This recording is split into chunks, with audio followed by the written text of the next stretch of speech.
काल पंढरपूर तालुक्यातील काही ठिकाणी पावसाने हजेरी लावल्याने अनेक ठिकाणी ओढे नाले वाहिल्यामुळे शेतकऱ्यांमध्ये आनंदाचे वातावरण होते. मात्र हा आनंद पंढरपूर तालुक्यातील आंबे गावामध्ये फार काळ टिकला नाही.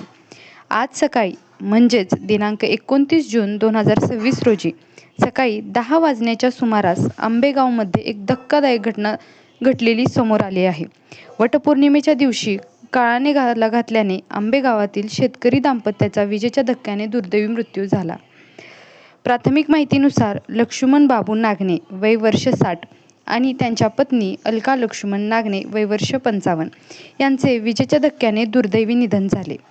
माहितीनुसार काल दुपारी झालेल्या मुसळधार पावसानंतर जनावरांना पाणी पाजण्यासाठी मोटर सुरू करण्यासाठी लक्ष्मण नागणे शेतात गेले होते.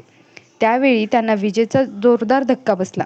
पतीला वाचवण्यासाठी धाव घेतलेल्या त्यांच्या पत्नी अलका नागणे यांनाही विजेचा जोरदार धक्का बसला आणि त्या देखील गंभीर जखमी झाल्या.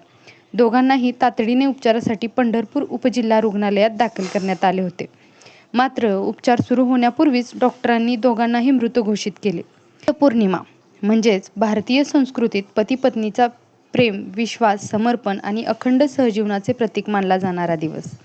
याच दिवशी विवाहित स्त्रिया आपल्या पतीच्या दीर्घायुष्यासाठी व्रत करतात, वडाच्या झाडाची पूजा करतात. मात्र याच पवित्र दिवशी सोलापूर जिल्ह्यातील आंबे गावावर दुःखाचा डोंगर कोसळला.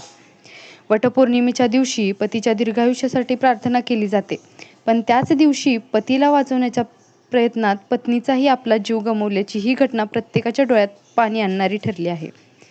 या दुर्दैवी घटनेमुळे संपूर्ण आंबे गावावर शोककळा पसरली असून गावात वटपौर्णिमेचा सणही साजरा झाला नाही.